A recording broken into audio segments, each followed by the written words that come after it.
আসসালামু আলাইকুম।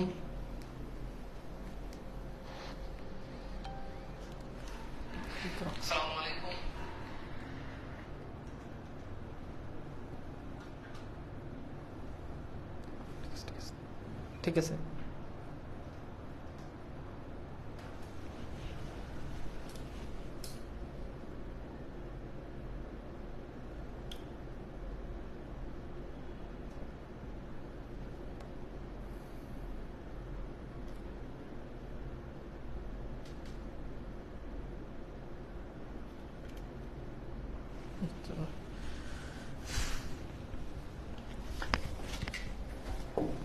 So hello everyone, আসসালামু আলাইকুম। হোপফুলি সবাই ভালো আছো এবং সুন্দর সুস্থ আছো।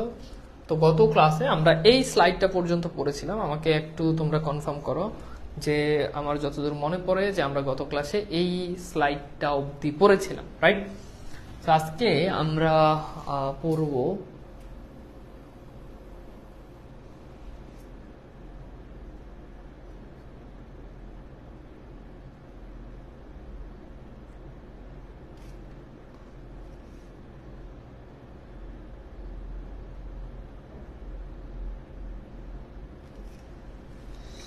ঠিক আছে, সবাই একটু জয়েন করো।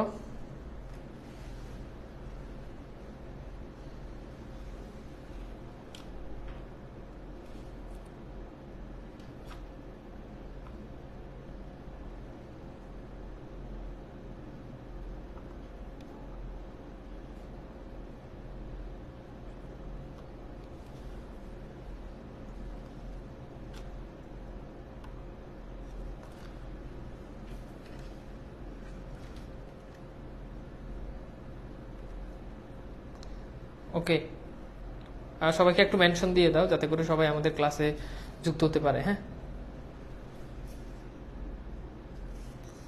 ঠিক আছে, ওকে, ভেরি গুড। ওকে, তো আমরা শুরু করি তাহলে আমাদের আজকের ক্লাস।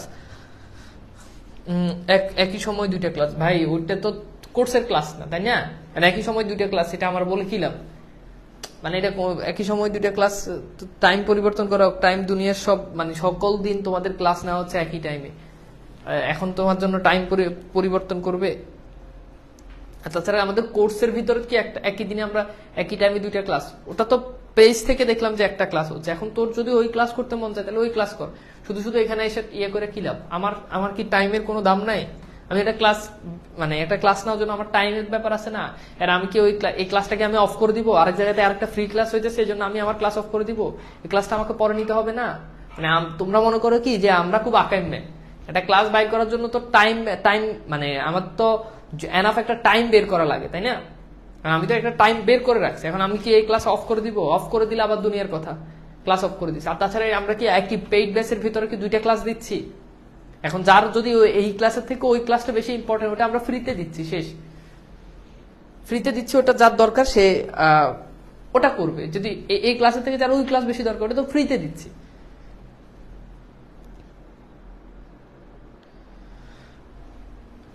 বুঝছো তো? ক্লাসের জন্য টাইম বের করতে অনেক অনেক ঝামেলা হয়। একটা ক্লাস মিস হলে আবার আমার কিন্তু টাইম ফিক্সড, প্রতিদিন এই সময় এই ক্লাস, এই সময় এই ক্লাস। তো আমার এই যে আজকে একটা ক্লাস মিস হলে তুমি কিন্তু এক সপ্তাহ পিছিয়ে যাবা। আমার কিন্তু টাইম কিন্তু ফিক্স থাকে। আমি চাইলেই তোমাকে হুট করে একটা ক্লাস আমি দিতে পারি না। আমি কখনো হুট করে আমাকে ফোন করা হলো যে একটা ক্লাস নিয়ে, আমার সেই টাইম থাকে না। ওকে, তো আমরা শুরু করি। আমরা গত ক্লাসে এই অংশটা পর্যন্ত পড়েছিলাম, তাই না? বিলাসী গল্পে মৃত্যুঞ্জয় কি কাল করিল। আমাকে একটু কনফার্ম করো, খুব সম্ভবত আমরা এই স্লাইডটা পর্যন্ত পড়েছিলাম যে এটা মৃত্যুঞ্জয় যদি না তাহার হাতে ভাত খাই অমার্জনীয় অপরাধ করিত তাহলে আমাদের এত রাগ হইতো না।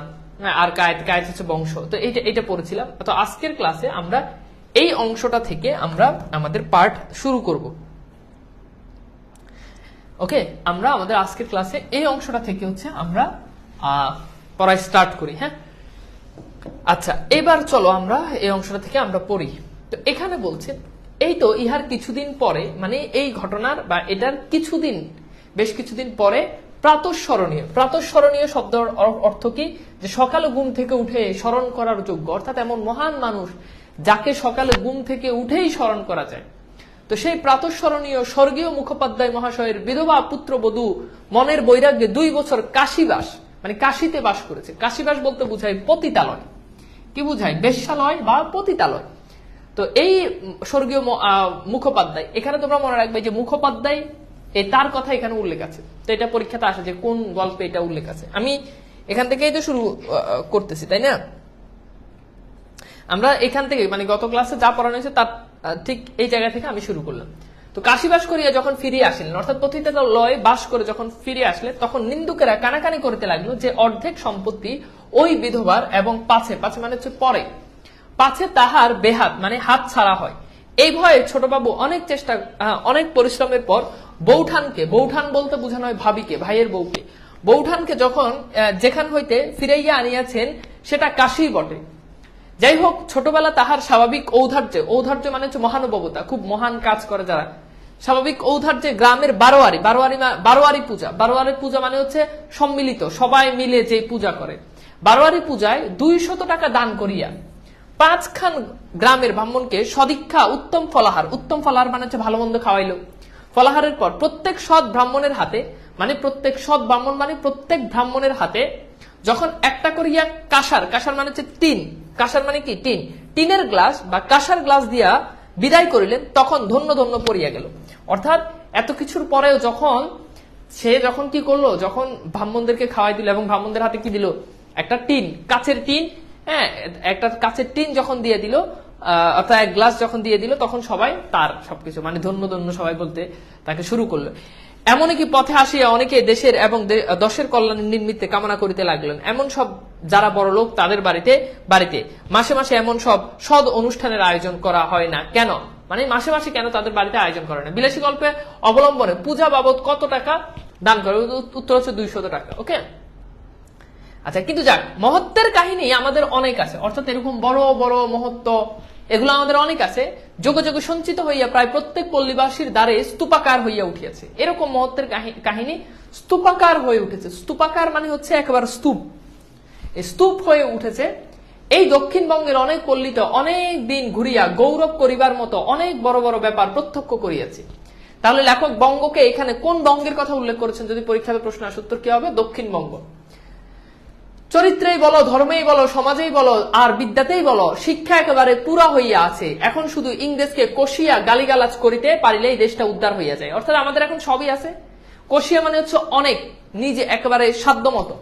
ইংরেজদেরকে গালিগালাজ করলে মনে হয় কি দেশটা উদ্ধার হয়ে যায়। বৎসর খানেক গত হইয়াছে, মানে বৎসর খানেক গত হইয়াছে, মানে গত মানে কি চলে গেছে।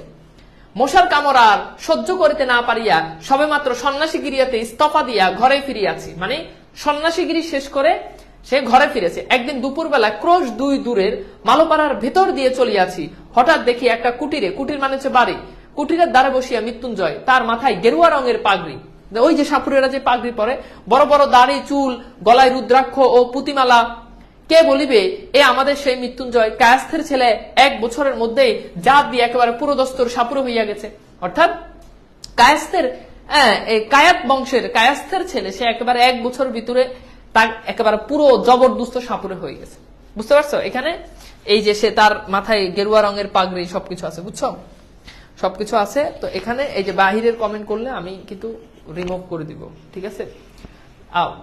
একদম পড়ার রিলেটেড ইয়ে করো। তো এখানে আমরা যেটা দেখলাম সেটা হচ্ছে যে মৃত্যুঞ্জয় সে বিলাসীকে বিয়ে করার পর সে মালোপাড়ায় চলে গেছে এবং নেরা মালোপাড়ার ভিতর দিয়ে একবার যাচ্ছে, যাওয়ার সময় একটা ঘরের কিনারে একটা ঘরের দরজায় সে দেখে যে মৃত্যুঞ্জয় একেবারে জবরদস্ত সাপুরেদের যে বেশভূষা, এই সাপুরেদের বেশভূষার মতো সে এমন বেশভূষা পরে বসে আছে। তখন দেখে বুঝতে পারলো যে এই যে আমাদের মৃত্যুঞ্জয়, এটা দেখে বোঝা যায় না, একেবারে জবরদস্ত সাপুরে হয়ে গেছে। কেন হয়েছে? কারণ সে সাপুরের মেয়ে বিলাসীকে বিয়ে করছে। তার মানে দেখো, এই যে বিলাসী একটা নারী যেরকম হবে তুমি সেরকম হবা। বিলাসী সাপুরের নারীকে বিয়ে করে সাপুরে হয়েছে। তুমি যেরকম মেয়ে বিয়ে করবা, যেরকম মেয়ের লগে প্রেম করবা, মানে যেই মেয়ের সাথে তুমি চলাফেরা করবা, তুমি ওই মেয়ের মতো হবা। অনেক সময় হয় না যে খারাপ মেয়ের সাথে প্রেম করে, বলে যে বিয়ে করে খারাপ মেয়েকে ভালো করে তুলবো। আসলে বাস্তবে কি এটা কি সম্ভব? না, বরং উল্টা মেয়ে তোমারে খারাপ করে ফেল। কারণ নারীরা পুরুষদেরকে প্রভাবিত করার সক্ষমতা বেশি, পুরুষরা নারীদেরকে প্রভাবিত করার সক্ষমতা খুব কম। নারী পুরুষকে চেঞ্জ করে। ইতিহাস দেখো, নারী পুরুষকে চেঞ্জ করে, পুরুষ নারীকে চেঞ্জ করতে পারে না, কারণ নারী এমনিতেই একটু কি বাঁকা স্বভাবে। তো একটা ঘটনা আমার লাইফে এরকম ঘটেছে। আমার একটা স্টুডেন্ট ছিল, ঢাকা ইউনিভার্সিটি চান্স পাইছে, ছেলে খুব ভালো হাফেজ ছিল, দাড়ি ছিল মুখে। এই ছেলে একবার আমি একটা সেই ইংলিশ পড়ানোর জন্য আমি একটা মেয়ের কাছে পাঠালাম যে তুমি এই মেয়েটাকে পড়াও। তো তার মা আমার কাছে ফোন করে বলছে যে আমার মেয়েকে ইংলিশ পড়ানোর জন্য বাসায় একটা হোম টিউটর দরকার। তো ছেলে ঢাকা ইউনিভার্সিটি চান্স পাইছে, ইংলিশ ভর্তি হয়েছে, আমি তাকে পাঠালাম। পাঠানোর পরে ছেলে খুবই ভদ্র, সে প্রথম দিকে পড়াইতে চায় না মেয়ে দেখে, পরে টাকা পয়সা দরকার সবকিছু মিলে সে পড়লো। যেই মেয়ের বাসাতে আমি পড়াইতে দিলাম, ওই মেয়েটা সে আবার ফেসবুকে রিলস, ইউটিউব, টিকটক, মানে যা আছে সবই, তার নাচ গান কোনো কিছুতে কম নাই। রিসেন্টলি তার 1 মিলিয়ন হচ্ছে হিট করছে টিকটকে। তার মানে তুমি বুঝতেছো যে কি অবস্থা।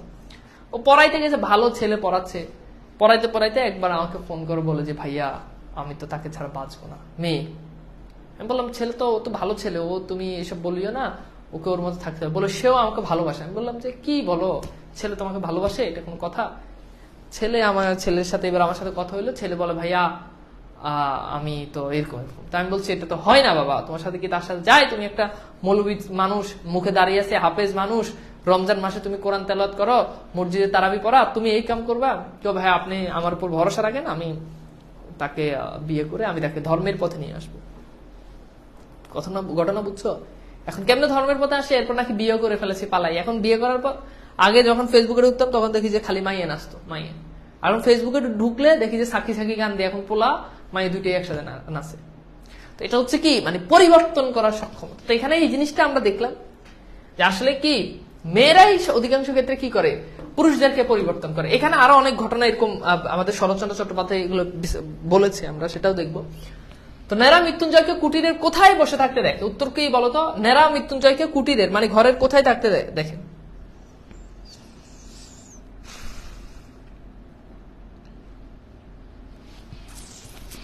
তো এটা কি বলো? এটা হচ্ছে ধারে। ধারে মানে কি? ধারে মানে হচ্ছে ইয়েতে, হ্যাঁ, দরজা। আচ্ছা, এরপর দেখো, মানুষ কত শীঘ্র যে তাহার 14 পুরুষের জাত বিসর্জন দিয়া আরেকটা জাত হইয়া উঠিতে পারে, সে এক আশ্চর্যের ব্যাপার। অর্থাৎ নিজের জাত ধর্ম, এমন অনেক শুনছো না যে ভালোবেসে হিন্দু থেকে মুসলমানে গেছে, মুসলমান থেকে খ্রিস্টান, মুসলমান থেকে হিন্দু হয়ে গেছে না? অর্থাৎ এই যে মানুষ কত তাড়াতাড়ি যে নিজের 14 পুরুষের জাত ধর্ম এগুলোকে বিসর্জন দিতে পারে। ব্রাহ্মণের ছেলে মেথরানি বিয়া করিয়া মেথর হইয়া গেছে, ব্রাহ্মণের ছেলে মেথরের মেয়ে বিয়ে করে মেথরানি হয়ে গেছে। হ্যাঁ, তাদের ব্যবসা অবলম্বন করিয়াছে, এ বোধ করি আপনারা সবই শুনিয়াছেন। আমি সৎ ব্রাহ্মণের ছেলে, ছেলেকে এন্ট্রাস মানে বর্তমান মাধ্যমিক, এন্ট্রাস পাস, মেট্রিক যেটাকে বলে, এন্ট্রাস পাস করার পরেও ডোমের মেয়ে, ডোম কারা? মৃতদেহ যারা সৎকারের পেশা, এই ডোমের মেয়েকে বিবাহ করিয়া ডোম হইতে দেখিয়াছি। দেখছো, এই যে আমি যেটা বলছি সেটা প্রমাণ পাচ্ছ? আমি কিন্তু মানে অপ্রাসঙ্গিক বলি নাই, যেটা হচ্ছে সেটাই বলতেছি। এখন সে ধুনুচি, ধুনুচি মানে হচ্ছে চাল ধোয়ার বাঁশের যে ঝুড়ি, চাল ধুয়ে যে বাঁশের যে ঝুড়িগুলো আছে এগুলা ধুনুচি। কুলো বুনিয়া, কুলো হচ্ছে ওই যে, কুলো তো মেয়েরা চিনো, এই যে ইয়ে দিয়ে এরকম করে, এটাকে আমি কিভাবে বুঝাই, যাই হোক, বুঝলে বুঝপাতা, না বুঝলে তেজপাতা, বুনিয়া বিক্রি করে। শুয়ার ছড়ায়, মানে শুয়ার মানে হচ্ছে শুকর, শুকর চড়ায়। ভালো কায়স্থ সন্তানের কসাইয়ের মেয়ে বিয়ে করিয়া কসাই হইয়া যাইতে দেখিয়াছি, আজ সে সহস্তে গরু কাটিয়া বিক্রয় করে।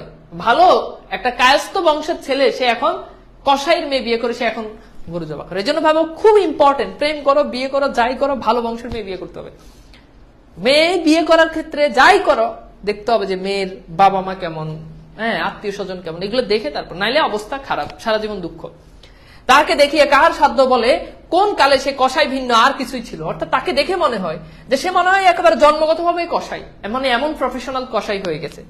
কিন্তু সকলেরই ওই একই হেতু, মানে ওই সকলের ওই একটাই কারণ, একটা কারণ কি? ওই যে প্রেমের কারণ, নারীর টানে, বুঝছো? এই প্রেমের কারণে সবাই দেখা যায় যে কি হয়ে গেছে, চেঞ্জ হয়ে গেছে, চেঞ্জ হয়ে গেছে। এরপর দেখো, আমার তাই তো মনে হয় এমন করিয়া এত সহজে পুরুষকে যাহারা টানিয়া নামাইতে পারে, তাহারা কি এমনই অবলীলা ক্রমে তাহাদের ঠেলিয়া উপরে উঠতে পারে না? অর্থাৎ এবার খুব গুরুত্বপূর্ণ একটা লাইন বলছে, খুবই গুরুত্বপূর্ণ। যেমন আমার মনে হয় যে যারা পুরুষকে এই যে নামাই ফেলে, ভালো বংশের ছেলেকে বিয়ে করে কসাই বানাই ফেলে, ডোম বানাই ফেলে, সাপুরে বানাই ফেলে, সেই নারীরা চাইলে পুরুষদেরকে উপরেও তুলতে পারে।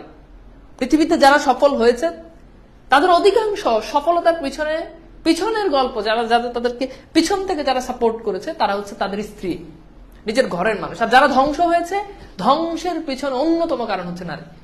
এখন নারী ধ্বংস এবং নারী সফলতা দুইটাই আছে। এখন তোমাকে বুঝতে হবে তুমি যেই নারীতে হাত দিতে যাচ্ছ সেই নারী সে কি কেমন, এখন তুমি কোথায় হাত দিবা সেটা তোমার উপর ডিপেন্ড করে। তুমি কি গরম তেলে হাত দিয়ে কি হাত পুড়ে ফেলবা, নাকি তুমি সুস্থ স্বাভাবিক সুখী জীবন যাপন করতে চাও, সেই জায়গাতে তুমি হাত দিবে। এটা তোমাকে ডিপেন্ড করতে হবে, তোমাকে সেটা বুঝতে হবে। তো এখানে শরৎচন্দ্র সেটাই বলছে যে এই যে তারা চাইলে, নারীরা চাইলে উপরে তুলতে পারে, তাই না?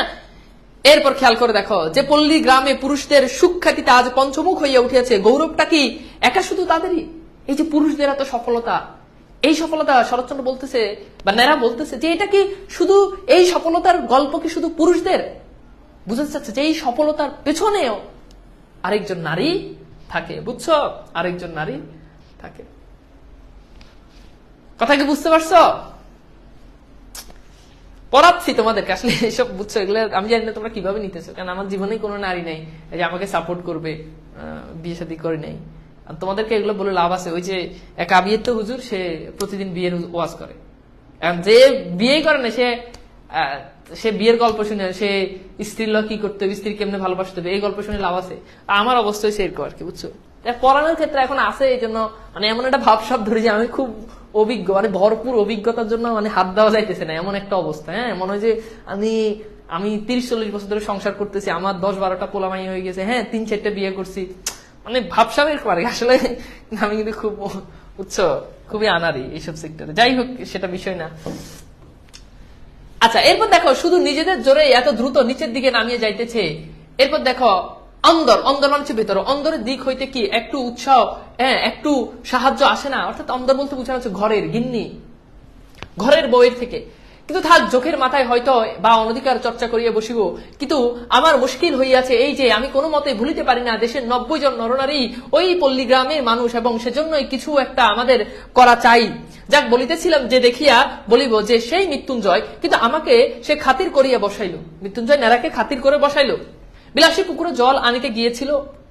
তাহলে খুব গুরুত্বপূর্ণ এখানে একটা এমসিকিউ আসতে পারে যে বিলাসী নেরা যখন মৃত্যুঞ্জয়ের ঘরে আসলো তখন বিলাসী কি করতেছিল? তখন বিলাসী জল আনতে গিয়েছিল, বা বিলাসী তখন কোথায় গিয়েছিল?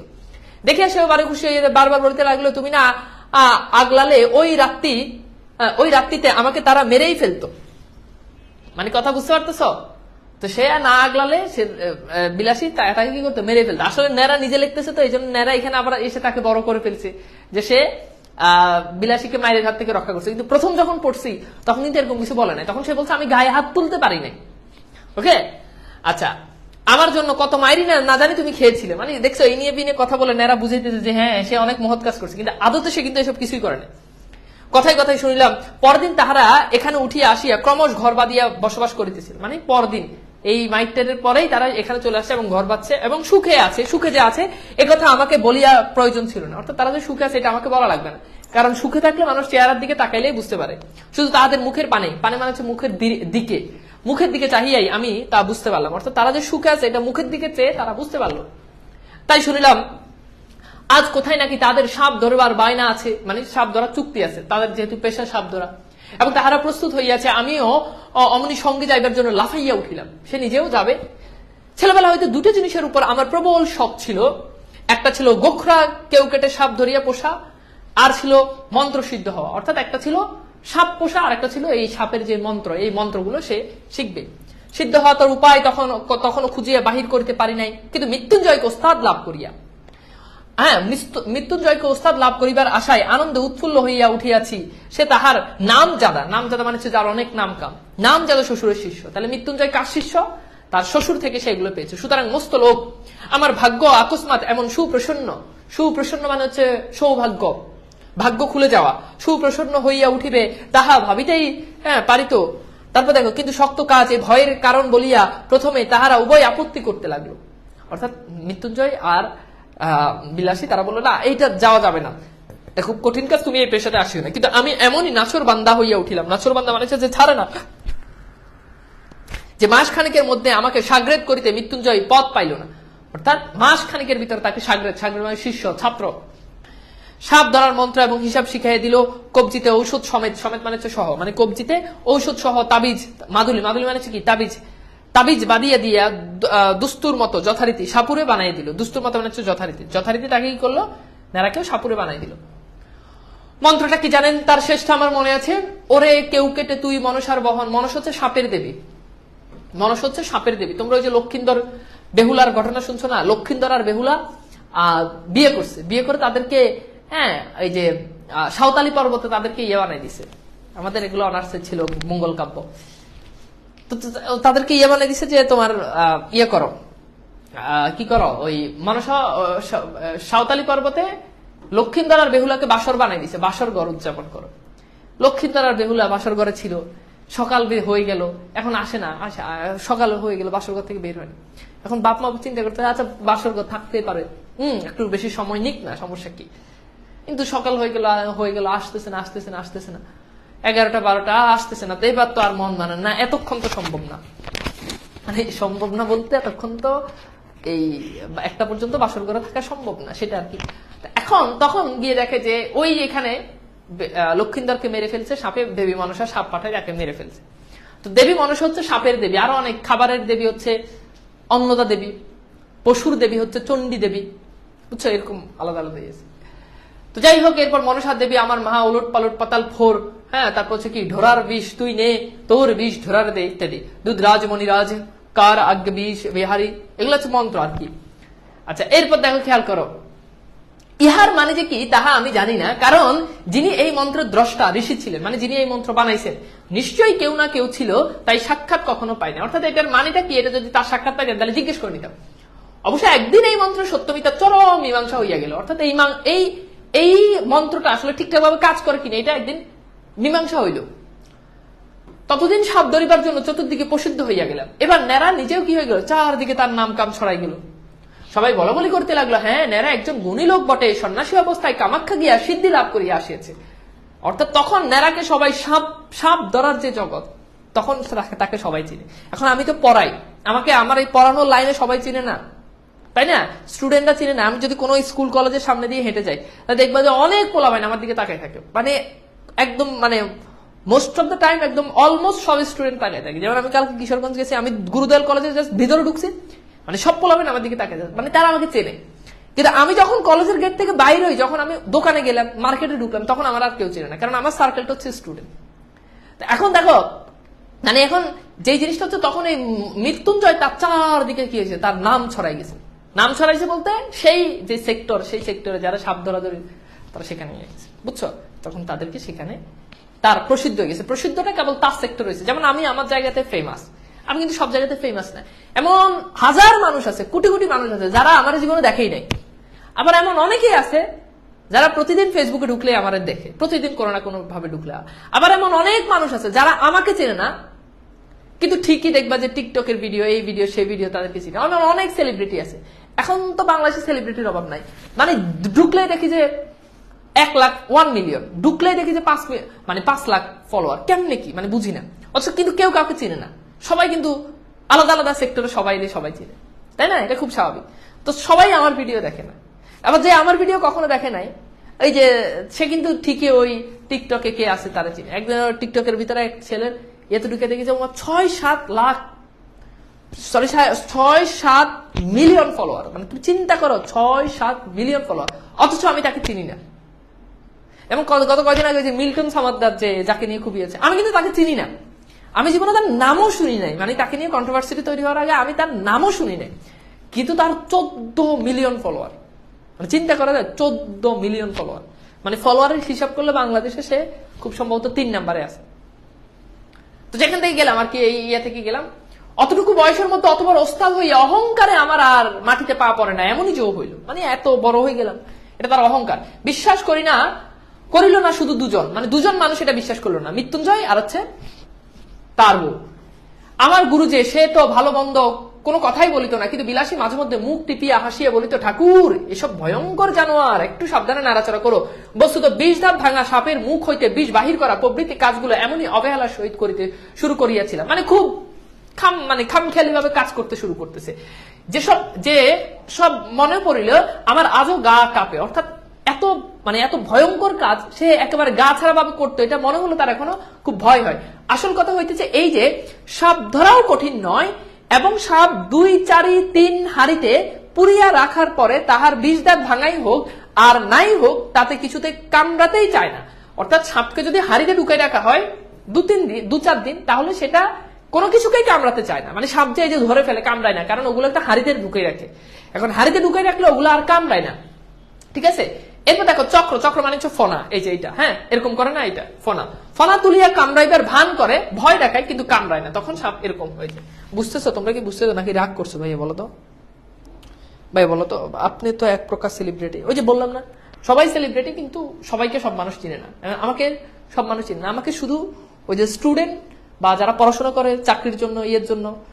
তবে এর বাহিরেও আমার ভিডিও অনেকেই দেখে, যেমন অনেক অভিভাবকরা, অনেক মুরব্বী মানুষরা মাঝে মধ্যে আমাকে চিনে, তবে সেটা খুব রেয়ার, বুঝছো?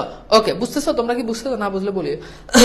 ভাইয়া নরসিংদী আসছিলেন, দুর্ভাগ্য আপনার সাথে দেখা হলো না। নরসিংদী আবার যাওয়া হবে।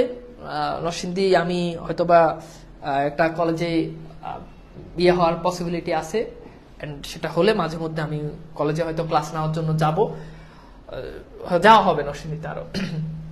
আচ্ছা, তো ন্যাড়া সম্পর্কে সবাই কি বলা বলি করিতে লাগলো বলো তো?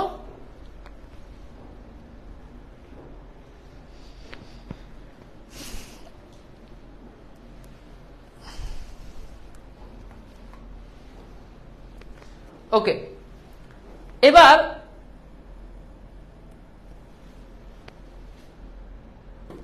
উত্তর কি হবে বলতো? ন্যাড়া একজন গুণী লোক বটে। আচ্ছা, এরপর দেখো, খেয়াল করো, মাঝে মাঝে আমাদের গুরু শিষ্যের সহিত বিলাসী তর্ক করিত, মানে ন্যাড়া আর মৃত্যুঞ্জয়ের সাথে তর্ক করতো। সাপুরেদের সবচেয়ে লাভের ব্যবসা হইতেছে শিকড় বিক্রি করা। এটা খুব গুরুত্বপূর্ণ যে সাপুরেদের সবচেয়ে বড় ব্যবসা কি? উত্তর হচ্ছে শিকড় বিক্রি করা। যা দেখা মাত্রই সাপ লাফাইতে পায় না, কিন্তু তার পূর্বে সামান্য একটু কাজ করিতে হইতো। সে সাপটাকে শিকড় দেখাইয়া পালাইবে, তাহার মুখে একটি শিক পুরাইয়া বার কয়েক ছেঁকা দিত। মানে সাপকে কি করতো? সাপকে একটা শিক, লোহার শিক পুরাই মুখের মধ্যে ছেঁকা দিত। যখন শেক দেয় তখন সাপ, মানে যাই দেখুক, সাপের মুখে যদি মানে গরম করে যদি শেক দেয়, তাহলে সাপ যাই দেখুক সে ভয় পাবে। তখন এই সাপুরেরা এখানে একটা বিজনেস করতো, একটা প্রতারণা করতো। তারা কি করতো? বলতো যে এই শিকড়টা দেখলে সাপ ভয় পায়। অ্যাকচুয়ালি ব্যাপারটা হচ্ছে, যখন ওই মুখে শিক দেওয়া হয় তখন সাপ শিকড় দেখো, বাকর দেখো, কলম দেখো, যাই দেখো সে এমনিতে ভয় পায়, বুঝছো? পরে তাহাকে শিকড় দেখানো হোক বা আর কাঠি দেখানো হোক, সে কোথায় পালাইয়া ভাবিয়া পায় না। এই কাজটার বিরুদ্ধে বিলাসী ভয়ানক আপত্তি করিয়া মৃত্যুঞ্জয়কে বলিত, দেখো এমন করিয়া মানুষ ঠকাইও না। মৃত্যুঞ্জয় কইতো, সবাই করে, এতে দোষ কি? সবাই তো এই কাজ করতেছে, দোষ কি? আমরাও অনেক সময় এই কাজ করি, সবাই করতেছে, দোষ কি? তো এরপর দেখো, বিলাসী বলিত, করুক গে সবাই, আমাদের তো খাবার ভাবনা নাই। মানে আমাদের তো আর খাবার ভাবনা না, আমরা তো খাইতে পারতেছি, কাজে আমাদের এই চিন্তা করার দরকারটা কি? আমাদের তো আর খাবার ভাবনা নাই, আমরা কেন মিছে মিছে লোক ঠকাইতে চাই? আমরা কেন শুধু শুধু মানুষজনকে ঠকাবো? এখন দেখো, খাচ্ছি কিন্তু আমিও খাচ্ছি, তুমিও, কিন্তু সবাই তো খাচ্ছে, কিন্তু মানুষের মানে প্রত্যাশার তো শেষ নাই, তাই না? সবাই খাচ্ছে, আমিও 3 বেলা খুব ভালো করে খাচ্ছি, তুমিও খাচ্ছ, কিন্তু সবাই দেখো কোনো না কোনো ভাবে প্রতারণার সাথে যুক্ত। কয়জনই বা এমন আছে? সবাই টাকার কাছে বিক্রি হয়ে যায়, টাকার জন্য মানুষ অন্ধ হয়ে যায়, টাকার জন্য মানুষ অন্ধ হয়ে যায়। তো টাকার জন্য মানুষ মানুষকে মেরে ফেলে, টাকার জন্য, সম্পদের জন্য, জায়গার জন্য মানুষ মানুষকে মেরে ফেলে।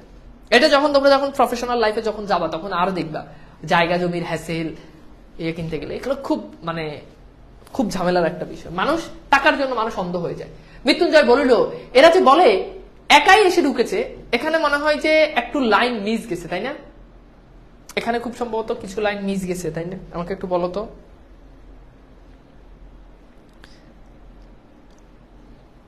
একটু বলবা মিস গেছে? আচ্ছা, যদি মিস যায় তাহলে আমার কাছে বই আছে। আচ্ছা, কয় লাইন মিস গেছে বলো তো?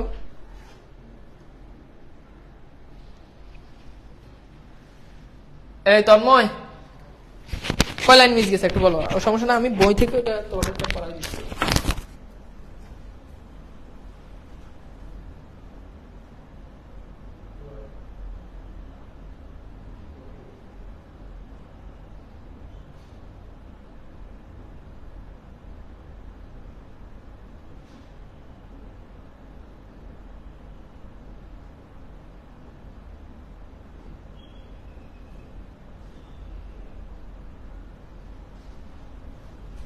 আচ্ছা আমি একটা বই আনছি, আমি ওটা তোমাদেরকে একটা বই থেকে ধরাই।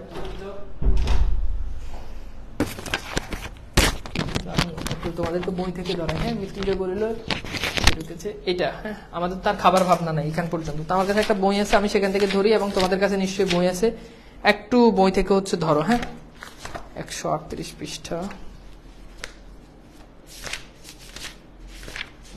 ওকে, সাপ্তাহ গরিব থেকে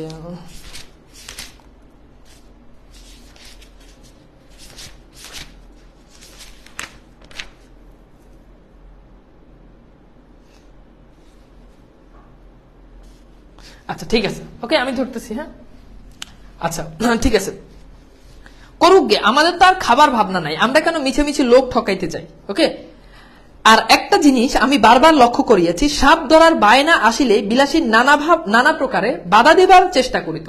অর্থাৎ বিলাসী তখন সাপ ধরতে তাদেরকে যেতে দিত না। আজ শনিবার, আজ মঙ্গলবার, এমন কি কত কি, মানে বলতো যে শনিবারে সাপ ধরা যায় না, রবিবারে এই ধরা যায় না, মানে বিভিন্ন তাদেরকে বাহানা দিত।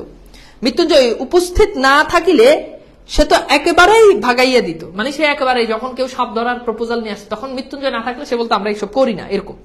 কিন্তু উপস্থিত থাকিলে মৃত্যুঞ্জয় নগদ টাকার লোভ সামলাইতে পারতো না। মৃত্যুঞ্জয় নগদ টাকা দিলে মৃত্যুঞ্জয় টাকার কাছে বিক্রি হয়ে যেত, মানে বিক্রি হয়ে যেত বলতে টাকার লোভ না সামলাইতে পারে, সে সাপ ধরার জন্য রাজি হয়ে যায়।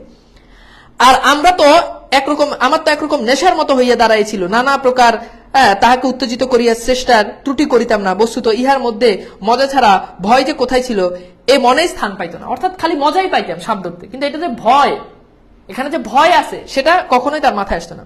কিন্তু এই পাপের দণ্ড আমাকে একদিন ভালো করিয়াই দিতে হইল, মানে এই যে পাপ কাজ করতেছে এটার শাস্তি তারা একদিন পেয়ে গেছে। সেদিন ক্রোশ দেড়েক দূরে এক গোয়াল বাড়িতে সাপ ধরতে গিয়েছি। এটা একটু মনে রাখবা, দাগ দাও, এটা একটু দাগ দাও, যে তারা কোথায় সাপ ধরতে গেছিল। উত্তর হচ্ছে গোয়াল বাড়ি। গোয়াল বাড়ি হচ্ছে মানে গরু, গোয়াল মানে হচ্ছে কি গোয়ালার বাড়িতে আর কি, যারা গরু পালে। বিলাসী বারবার সঙ্গে যাইতে আজও যাইতো, আজও সঙ্গে ছিল। মেটের ঘরের মেঝে খানিকটা খুঁড়াইতে একটা গর্তের চিহ্ন পাওয়া গেল। অর্থাৎ তারা যখন দেখলো সেখানে একটা গর্ত পেল, আমরা কেউই লক্ষ্য না করিয়া, কিন্তু বিলাসী মেয়ে সে হেট হইয়া এক টুকরা কাগজ তুলিয়া লইয়া আমাকে বলিল, ঠাকুর একটু সাবধানে খোরো। এখানে একটা জিনিস, ঠাকুরের নিচে একটু আন্ডারলাইন দাও। অর্থাৎ বিলাসী নেরাকে কি বলে সম্বোধন করতো? উত্তর হচ্ছে ঠাকুর। আবার বলছি, বিলাসী নেরাকে কি বলে সম্বোধন করতো? ঠিক আছে, উত্তর হচ্ছে আচ্ছা,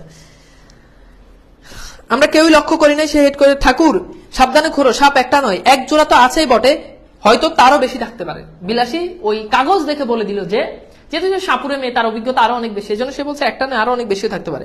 মৃত্যুঞ্জয় বলিল, এরা যে বলে একটাই এসে ঢুকিয়েছে, একটাই পাওয়া গেছে, হ্যাঁ একটাতেই দেখতে পাওয়া গেছে। এরপর বলছে, বিলাসী কাগজ দেখিয়া কইল, দেখছো না বাসা করেছি। মৃত্যুঞ্জয় কইল, কাগজ তো ইঁদুরেও আনতে পারে, অর্থাৎ যে কাগজ আছে ওই কাগজটাতে ইঁদুরেও আনতে পারে। বিলাসী কয়, দুই হতে পারে, কিন্তু দুটো আছে আমি বলছি। অর্থাৎ ইঁদুরেও আনতে পারে, সাপেও আনতে পারে, কিন্তু এখানে দুইটা আছে সাপ। বাস্তবিক বিলাসীর কথা ফলিল মানে বিলাসীর কথাই বাস্তবে হলো, এবং মর্মান্তিক ভাবে সেদিন ফলিল, মানে সেদিন মর্মান্তিক ভাবে ঘটনা ঘটলো। মিনিট দশেকের মধ্যে একটা প্রকাণ্ড খরিশ গোখরা, দাগ দাও খরিশ গোখরা, দাগ দাও খরিশ গোখরা, খরিশ গোখরা। ওকে, খরিশ গোখরা হচ্ছে সাপের একটা জাত, বিষাক্ত জাত। ধরিয়া ফেলিয়া মৃত্যুঞ্জয় আমার হাতে দিল। একটা খরিশ গোখরা মৃত্যুঞ্জয় ধরে ফেললো, ধরে এটা নেড়ার হাতে দিল, কিন্তু সেটাকে ঝাঁপিয়ের মধ্যে পুরিয়া পিড়িতে না পিড়িতে মৃত্যুঞ্জয় বলিয়া নিঃশ্বাস ফেলিয়া বাইরে আসিয়া দাঁড়াইল। মানে ওইটা ধরার সাথে সাথে মৃত্যুঞ্জয় বলে বাইরে চলে আসলো, তাকে মানে মৃত্যুঞ্জয়কে আরেকটা সাপ কামড় দিয়েছে। আমার হাতের উল্টা পিঠ দিয়ে ঝরঝর করে রক্ত পড়তেছে। প্রথমটা যেন সবাই হতবুদ্ধি হইয়া গেলাম, কারণ সাপ ধরিতে গেলে সে পালাইবার জন্য বেকুল না হইয়া বরং গর্ত হইতে এক মুখ বাহির করিয়া ধ্বংসন করে। অর্থাৎ গর্ত যখন সাপ ধরতে যায় তখন সাপ পালানোর কথা, কিন্তু সে আরো এক মুখ বাহির করে সে কি করে, গর্ত থেকে পালাই যেতে চায়। আচ্ছা, ওখানে তো আমরা তো চলে আসছি, তাই না? আমি আবার এটা ধরেই পড়াচ্ছি। আচ্ছা, এবার দেখো, প্রথমটা যে হতবুদ্ধি হয়ে গেলাম, যে সাপ ধরিতে গেলে পালাইবার জন্য বেকুল হইয়া না বরং গর্ত হইতে এক হাত মুখ বাহির করিয়া দংশন করে, এমন অভাবনীয় ব্যাপার জীবনে একটি মাত্র দেখিয়েছে। মানে এই একটা মাত্র দেখেছি যেখানে সাপ মানে করার জন্য পাগল, সাপ উল্টে কামড় দিয়েছে। পরক্ষণে বিলাসী চিৎকার করিয়া ছুটিয়া গিয়া আঁচল দিয়ে তাহার হাত বাঁধিয়া ফেলিল এবং যত রকমের শিকড় বাকর সঙ্গে আনিয়াছে সমস্তই তাহাকে চিবাইতে দিল। এগুলো দাঁত দিয়ে চিবাইতে দিল। মৃত্যুঞ্জয় নিজের মাদুলি তো ছিলই, তাহার উপরে আমার মাদুলিটাও খুঁড়িয়ে তার হাতে বাঁধিয়ে দিলাম। এই যে মৃত্যুঞ্জয় নেড়ার যে মাদুলি ছিল, যে তাবিজ, সেটা খুলেও মৃত্যুঞ্জয়ের হাতে বেঁধে দিচ্ছে যাতে বিষ কমে যায়। এবং মজার না মানে দুঃখজনক ব্যাপার হচ্ছে যে নেড়া যে এই মাদুলিটা হাতে বেঁধে দিয়েছে, ওই হাতে বাঁধা মাদুলিটা নিয়েই মৃত্যুঞ্জয় কবর চলে গেছে। সেটা কিভাবে দেখো। হ্যাঁ, তারপর আশা বিষ ইহার ঊর্ধ্বে, আশা করি বিষ ইহার ঊর্ধ্বে উঠিবে না। এবং আমরা সেই বিষ শরীর আগে মন্ত্রটা সতেজে বারবার আবৃত্তি করতে লাগলাম। চতুর্দিকে বীর জমিয়া গেল এবং অঞ্চলের যত গুণী ব্যক্তি, এখানে গুণী ব্যক্তি বলতে বোঝানো হচ্ছে যারা মন্ত্র সিদ্ধ করে, যারা সাপ ধরে, সকলকে খবর দেওয়ার জন্য দিকে দিকে লোক ছুটিল। বিলাসীর বাপকেও সংবাদ দেওয়ার জন্য লোক গেল। তো বিলাসী কাকে দিয়ে মৃত্যুঞ্জয়কে হাত বাঁধলো? উত্তর হচ্ছে আঁচল দিয়ে, মানে বিলাসী তার আঁচল দিয়ে।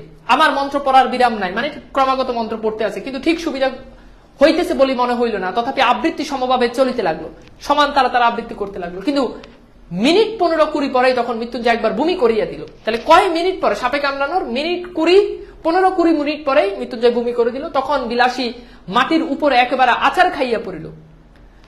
মানে বমি করে দিলে এই অবস্থায়, যখন মানুষ খুব বেশি অসুস্থ হয়ে যায়, বমি করে দিলে সিরিয়াস অবস্থায়, তার মানে সে মারা যাওয়ার পসিবিলিটি অনেক বেশি। এবং বিলাসী সেটা বুঝতে পারলো। আমি বুঝিলাম আমার বিষ শরীর দোহাই বুঝি আর খাটে না। নিকটবর্তী আরো 2-4 ওস্তাদ আসিয়া পড়িল।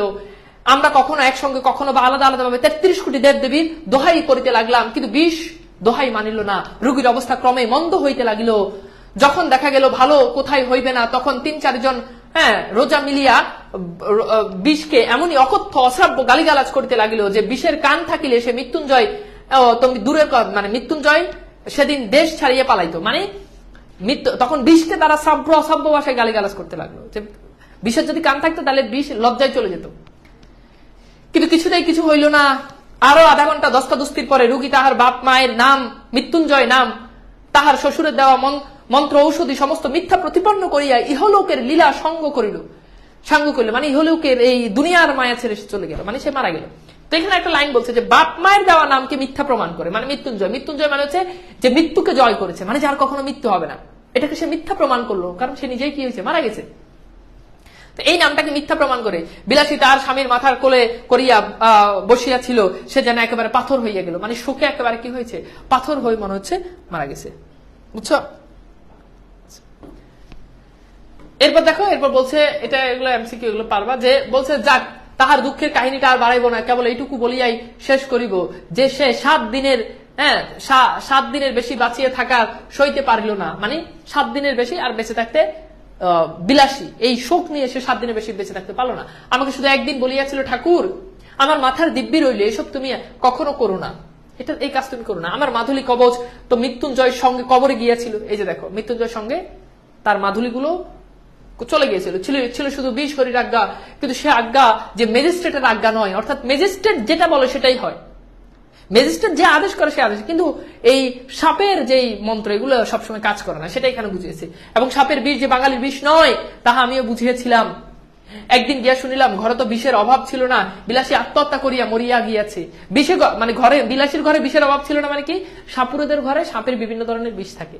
এবং বিলাসী তখন ওই যে 7 দিনের মাঝে সে কি করলো, সে বিষ পান করে সে কি করলো, মারা গেল। শাস্ত্র নিশ্চয়ই নরকে গিয়েছে, মানে শাস্ত্র বলে কেউ যদি আত্মহত্যা করে, সুইসাইড করে, বিষ খায়, ফাঁসিতে ঝুলে আজীবন সে জাহান্নামে, নরকে যাবে, সেটা সকল ধর্ম মতে। কিন্তু যেখানেই যাক, আমার নিজের যখন যাইবার সময় আসিবে, তখন ওই রূপ কোন এক নরকে যাওয়ার প্রস্তাবে পিছাইয়া দাঁড়াইব না। এই মাত্র বলিতে খুড়োমশাই 16 আনা বাগান দখল করিয়া অত্যন্ত বিজ্ঞের মতো চারিদিকে বলিয়া বেড়াইতে লাগিল। এবার ওই যে মৃত্যুঞ্জয় মারা গেছে, খুড়া এবার এই তার যে জায়গা জমি এগুলো দখল করছে, তার যে বাগান ছিল এটা দখল করছে। যদিও ওর অপঘাতে, বলছে ওর যদি অপঘাত মানে হচ্ছে হঠাৎ, ওর যদি অপঘাতে মৃত্যু হবে তো কার হবে, মানে ওরই তো এরকম মৃত্যু হবে, ওর না হলে আর কার হবে। পুরুষ মানুষ এমন একটা ছেড়ে 10টা করুক গা, তাতে তেমন কি আসে যায়, তাতে তেমন কিছুই আসে যায় না। একটা ছাড়ে 10টা করুক, সমস্যা নেই।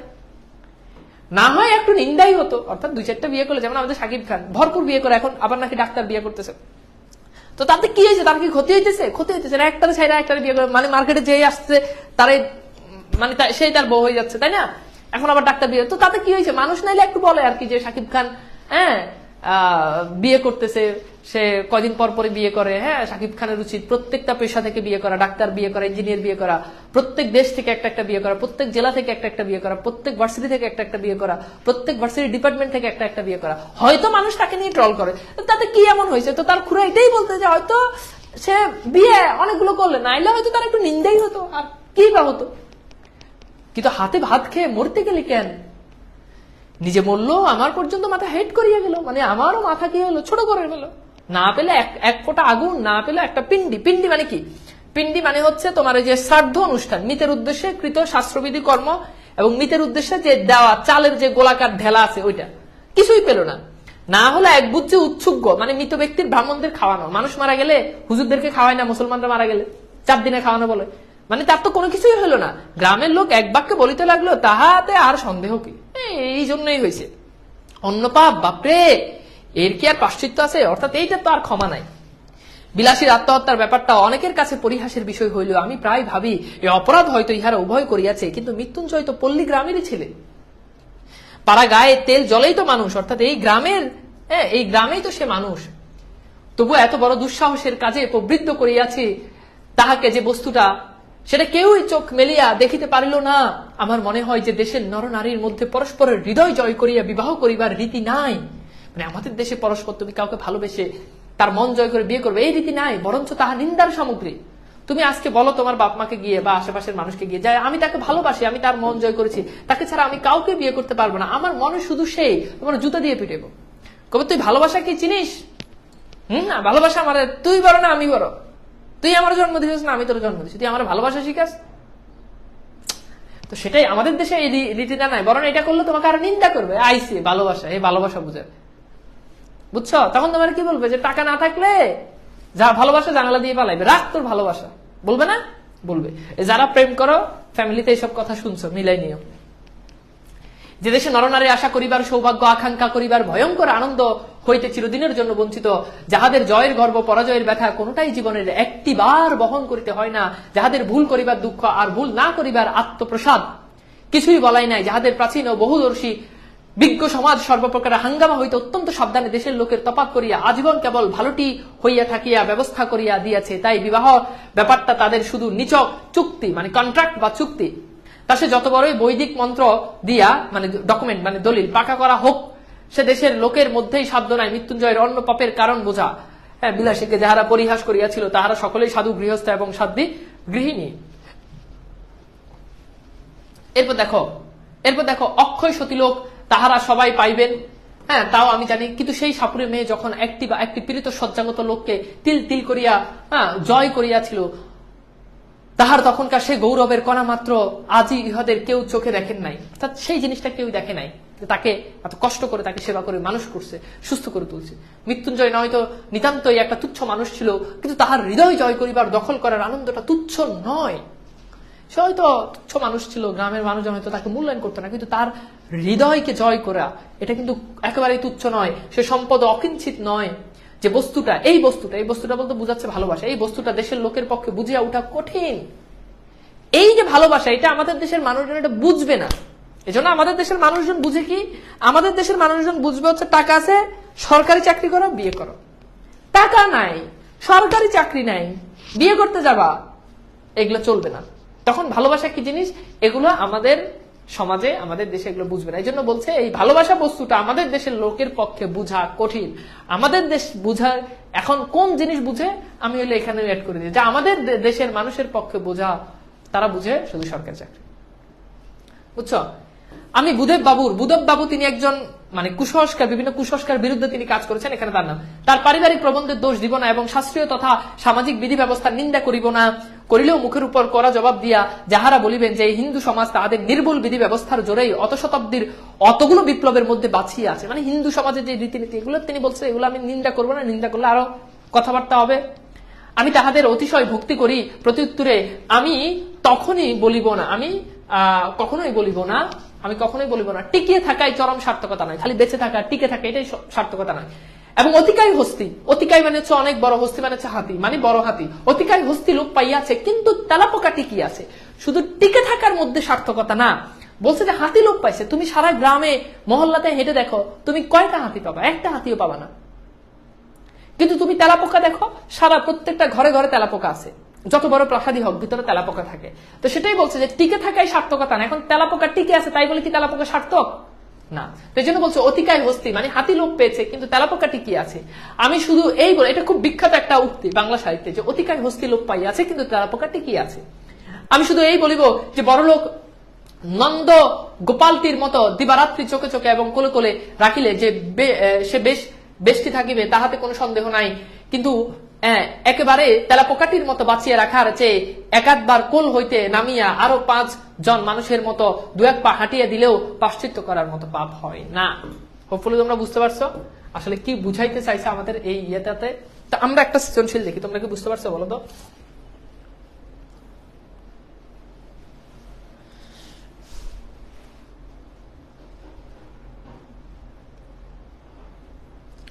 ভাইয়া শুধু বিয়ে ভালোবাসা নিয়ে বলতেছেন, আবার মিম হয়ে ভাইরাল হওয়ার ইচ্ছা নাকি? এর নাম কি ইফতিকার আর ভাইরাল হওয়ার ইচ্ছা? তাই তোর পড়াতে আছে প্রেম ভালোবাসা, আমি প্রেম ভালোবাসার কথা বলি, আমি ভাইরাল হওয়ার লাগে পড়ে আজাইরে কথা। আর প্রেম যদি কেউ ভাইরাল কি হবো বেটা, আমারে এমনি অনেক ভাইরাল, বুঝছো? এত ভাইরাল হয়ে খুব বিপদে আছি, আর ভাইরাল হওয়া লাগবে না, বুঝছো? বুঝছো বলো তো?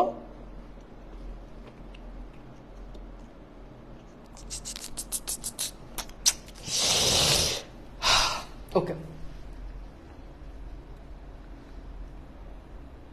আচ্ছা এবার দেখো, সৌদামিনী মালো স্বামীর মৃত্যুর পর উত্তরাধিকারী সূত্রে দানি জমি ও বসত বাড়ি পুকুর সহ কয়েক একর সম্পত্তির মালিক হয়। তার মানে সে তার স্বামী মারা যাওয়ার পর সেগুলোর মালিক হয়। এই সম্পত্তির উপর নজর পড়ে সৌদামিনীর জ্ঞাতি দেওয়ার মনোরঞ্জনের এগুলোর উপর কি পড়ে? নজর পড়ে। সৌদামিনী সম্পত্তি দখলের জন্য নানা কৌশল অবলম্বন করে। একবার সৌদামিনী দুর্ভিক্ষের সময় ধান ক্ষেত্রের পাশে একটা মানব শিশু খুঁজে পায়, মানে ধান ক্ষেতের পাশে সৌদামিনী একটা শিশু খুঁজে পায়। অসহায় ও অসুস্থ শিশুটিকে সে তুলে এনে পরম যত্নে সন্তান মতো লালন পালন করে। মনোরঞ্জন সৌদামিনীকে সমাজচ্যুত করতে প্রচার করে যে নমশূদ্রের ঘরে ব্রাহ্মণ সন্তান পালিত হচ্ছে, এই যে মহাপাপ, হিন্দু সমাজের জাত ধর্ম শেষ। তাহলে এখন বলো তো, এখানে মনোরঞ্জন যে ক্যারেক্টার, এই ক্যারেক্টারের সাথে কোন ক্যারেক্টারের মিল আছে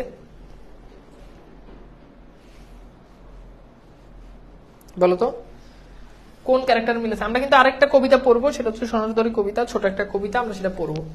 তো বুঝতে পারতেছে এটার সাথে তার যে জ্ঞাতি খুঁড়ে সেটার মিল আছে। তো আমরা একটু দেখি, এখানে বলছে যে সৌদামণির চরিত্রের কোন বৈশিষ্ট্যগুলো বিলাসীর সঙ্গে মিল আছে। ওই যে বিলাসীর উপর যেভাবে অপবাদ দেওয়া হয়েছে, হ্যাঁ, বিলাসী সাপুরে মেয়ে হয়ে কায়েত বংশের ছেলেকে বিয়ে করেছে, তার হাতে ভাত খেয়েছে, এটা অন্য পাপের জন্য বিলাসীকে তারা টেনে হিস্ট্রে গ্রাম থেকে বের করে দিয়েছে, এই প্রসঙ্গটা উল্লেখ করবা। আর এখানে আমরা দেখতে পাই যে সৌদামণি যে চরিত্রটা রয়েছে তার সম্পত্তির উপর নজর পড়ে এবং তাকে বিভিন্ন প্রকার অপবাদ দিতে থাকে। যেরকম অপবাদ দিয়ে মনোরঞ্জন তাকে অপবাদ দিতে থাকে। মনোরঞ্জন যেন বিলাসী গল্পের খুরারি প্রতিচ্ছবি ব্যক্ত করো।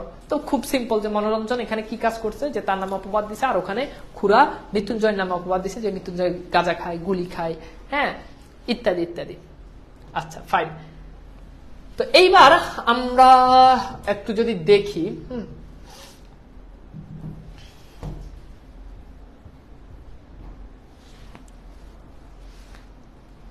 একটু যদি দেখি তাহলে তোমরা,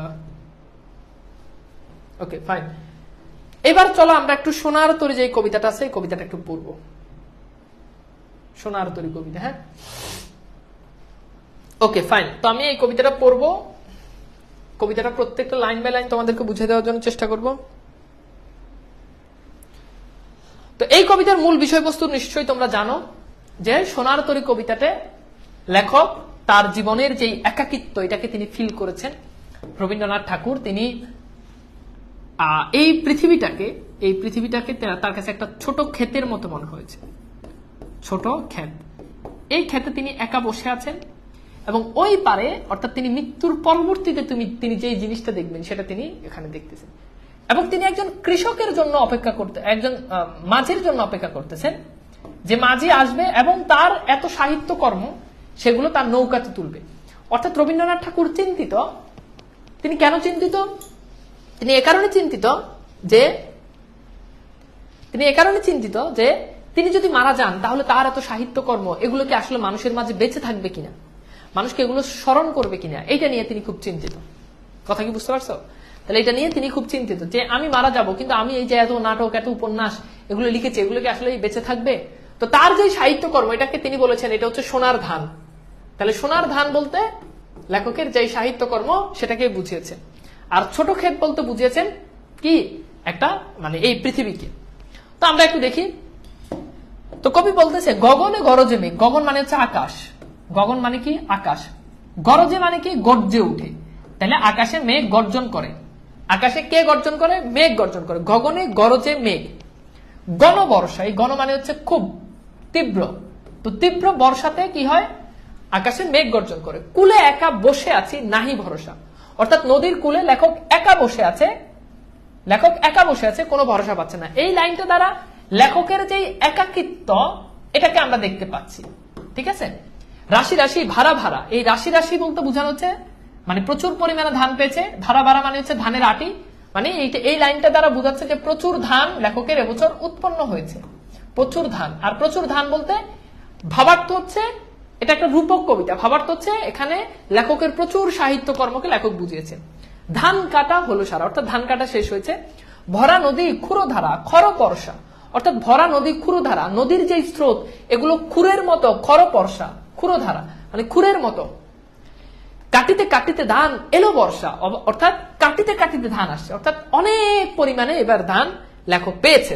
ওকে, তাহলে এই প্যারাগ্রাফে আমরা কি বুঝলাম? যে লেখক একা বসে আছেন, লেখক কার জন্য অপেক্ষা করতেছেন? লেখক অপেক্ষা করতেছেন মাঝে আসবে, তার সোনার ধানগুলো তার নৌকাতে তুলবে। এরপর দেখি আমরা একটু এখানে শব্দ অর্থগুলো দেখি। যেমন রাশি রাশি মানে হচ্ছে প্রচুর, ভাড়া ভাড়া মানে হচ্ছে ধানের আটি বা ধান রাখার পাত্র, সারা মানে হচ্ছে শেষ, ওই যে ধান কাটা হলো সারা মানে শেষ।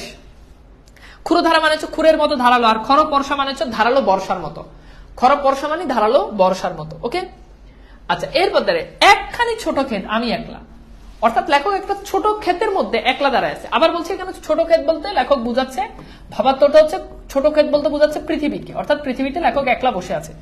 এই কবিতাটা তো তোমাদেরকে পড়ানো হয় নাই তাই না? এটা তো পড়ানো হয় নাই তাই না? আজকে তো ফার্স্ট পড়াচ্ছি নাকি? একখানি ছোট ক্ষেত আমি একলা, অর্থাৎ একটা ছোট ক্ষেতের মধ্যে আমি একলা বসে আছি, চারিদিকে বাঁকা জল। এই বাঁকা জল বলতে বোঝানো হচ্ছে খারাপ অবস্থা বা প্রতিকূল অবস্থা, বা আমরা আরো সহজে লিখতে পারি খারাপ অবস্থা।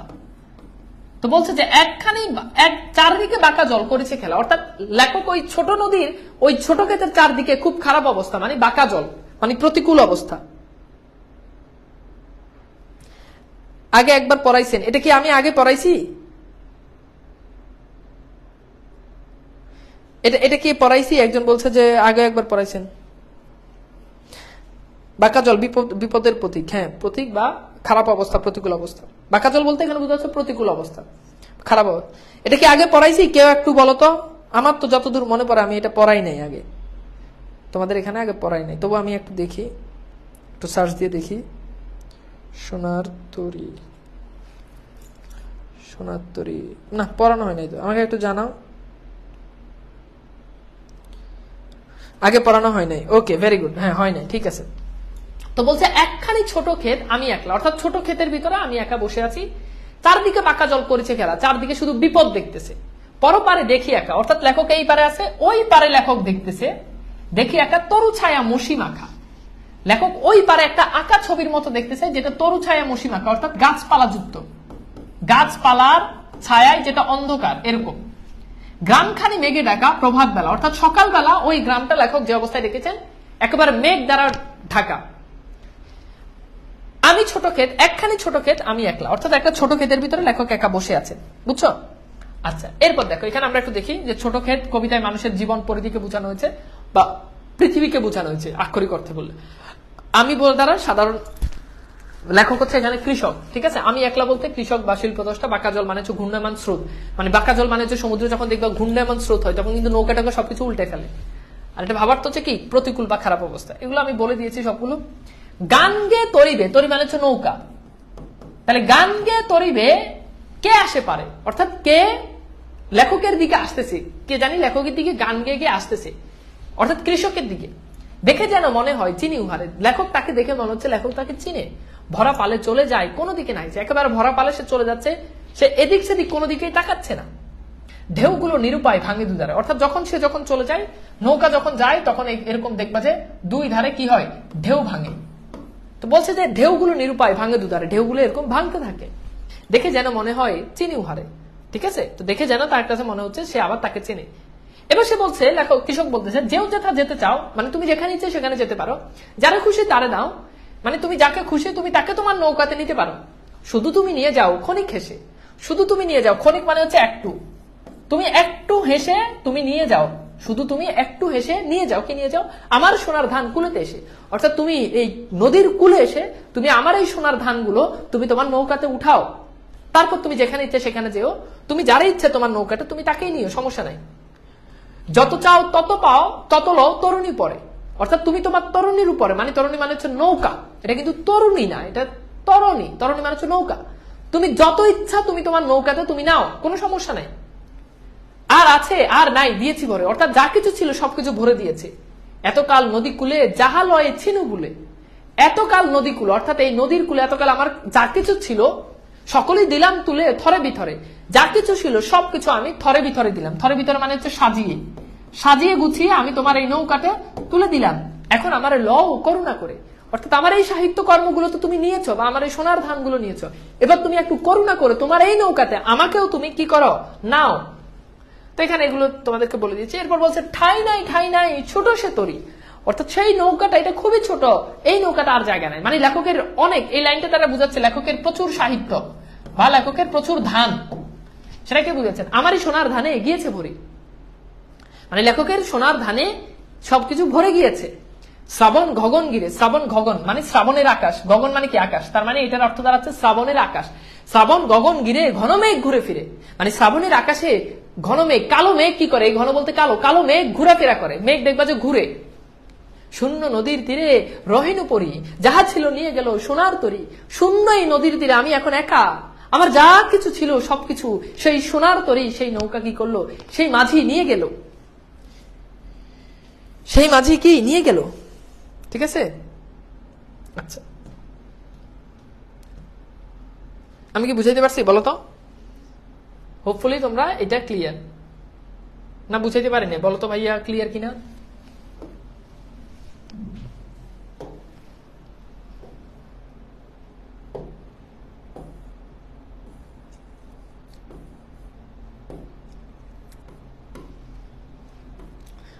Okay clear. এইবার আসো আমরা একটু দেখি, এইবার দেখো কোনটা কিসের প্রতীক। হ্যাঁ এইটা, এটা দেখো কৃষক। এখানে এই যে খুব সহজ ভাষায় সাবলীল ভাষায় দেওয়া আছে, কৃষক মানে হচ্ছে কি, সাধারণ অর্থে যে জমি চাষ করে, আর আক্ষরিক অর্থে শিল্প স্রষ্টা কবিকে বোঝানো হয়েছে। কৃষক মানে কি কবি, মাঝি মানে যে সাধারণ যে নৌকা চালায়, আর কবিতায় মাঝি বলতে বোঝানো হচ্ছে মহাকালের প্রতীক। সোনার ধান বলতে কৃষকের উৎপন্ন শ্রেষ্ঠ ফসল, আর কবিতায় কবির সৃষ্টি সম্ভার মানে কবির সাহিত্য কর্ম। এটার একটা স্ক্রিনশট নাও, স্ক্রিনশট নিয়ে লিখে ডান।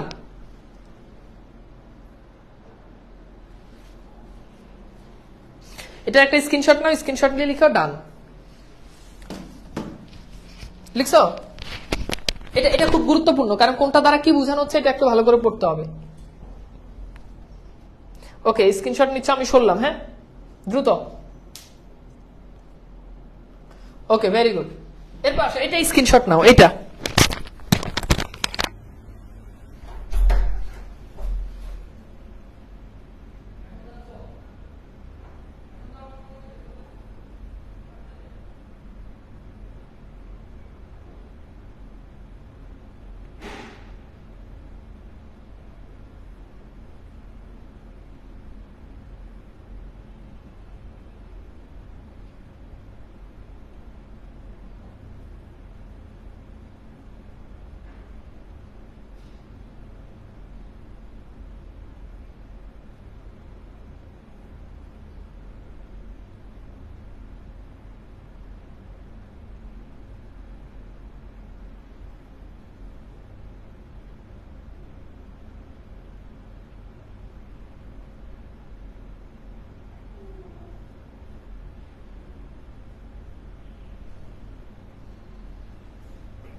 ওকে। সো স্ক্রিনশট নেওয়া শেষ।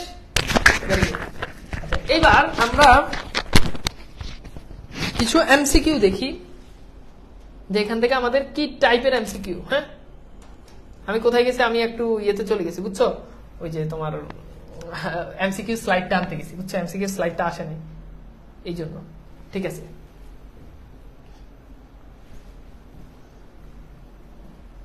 একটু তোমাদেরকে একই এমসিকিউ সলভ করাবো ওই জন্য।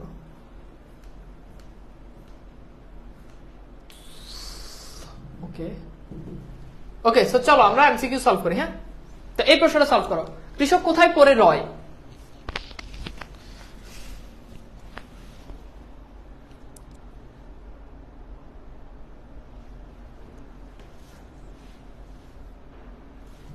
কৃষক কোথায় পড়ে রয়, দ্রুত সলভ করো। কৃষক কোথায় পড়ে রয়? উত্তর হচ্ছে ওই যে শূন্য নদীর তীরে রহিনু পরি, যা কিছু ছিল নিয়ে গেল। হ্যাঁ,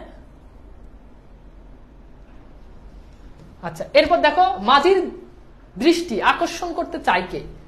মাঝির দৃষ্টি আকর্ষণ করতে কে চাই বলো? কৃষক বা কবি? এটা তো পারবাই যে কৃষক বা কবি। এরপর দেখো সোনার ফসলের সঙ্গে নিচের কার সম্পর্ক রয়েছে? পাখির, নদীর, কৃষকের? এরপর হচ্ছে মাঝির। কার? এটা পারবা, মাঝি, কৃষকের। রাশি রাশি ধান নিয়ে কৃষক অপেক্ষা করছে কেন? তরিতে তুলে দেওয়ার জন্য, বিক্রি করার জন্য, নদী পার হওয়ার জন্য, বিদেশ যাওয়ার জন্য? এটা পারবা, তরিতে তুলে দেওয়ার জন্য। চারদিকে বাঁকা জল কৃষকের মনে কি সৃষ্টি করে? প্রবল আশঙ্কা, ঘনঘোর আশঙ্কা, কাতর আশঙ্কা, বিনীত আশঙ্কা। ঘনঘোর আশঙ্কা মানে চিন্তাযুক্ত আশঙ্কা। কুলে একা বসে আছি, কুলে একা বসে আছে কে বলো? কুলে একা কে বসে আছে? নদীর কুলে একা কে বসে আছে বলো তো? নদীর কুলে একা কে বসে আছে? উত্তর হচ্ছে কি? কৃষক। বর্ষার আকাশে ঘন মেঘের গর্জন দ্বারা কি বুঝায়? বর্ষার আকাশে ঘন মেঘের গর্জন দ্বারা কি বুঝায়? অনুকূল, প্রতিকূল আবহাওয়া? উত্তর প্রতিকূল আবহাওয়া। অনুকূল মানে হচ্ছে যেটা খুব ইজি। সোনার তরী কবিতায় মেঘ কোথায় গর্জন করে? এখন মেঘ গগনে গর্জন করে মানে আকাশে গর্জন করে। সোনার তরী কবিতায় গ্রামখানি কিসে ঢাকা? এটা খুব গুরুত্বপূর্ণ একটা এমসিকিউ, এটা একটু সলভ করো। সোনার তরী কবিতায় গ্রামখানি কিসে ঢাকা? সোনার তরী কবিতায় গ্রামখানি কিসে ঢাকা? উত্তর হচ্ছে কি? মেঘে ঢাকা। ভরা নদীর স্রোতের ধারা কেমন? ভরা নদীর স্রোতের ধারা কেমন? উত্তর হচ্ছে ক্ষুরধারা। সোনার তরী কবিতায় কি কাটা সারা হলো? ধান কাটা হলো সারা। একদম ইজি ইজি। কৃষক মাঝিকে কি নিয়ে যেতে বলেছেন? তো অবশ্যই কি হবে? সোনার ধান। ওকে, তো আজকের ক্লাসটা কেমন লাগলো আমাকে একটু জানিয়ে দাও। এন্ড আজকে আমাদের লেকচার নাম্বার কত গেল? 14তম ক্লাস আমাদের চলে গেল। ইনশাল্লাহ আমরা আমাদের টপিকগুলো প্রায় গুরুত্বপূর্ণ সকল টপিকগুলো প্রায় শেষের দিকে। তো হোপফুলি তোমরা ক্লাসগুলো করতেছো এন্ড ক্লাসগুলো কেমন লাগতেছে সেটাও জানিয়ে দিবা। তো আজকের মতো বিদায় নিচ্ছি এন্ড ভালো থাকবা, সুন্দর সুস্থ থাকবা। আল্লাহ হাফেজ।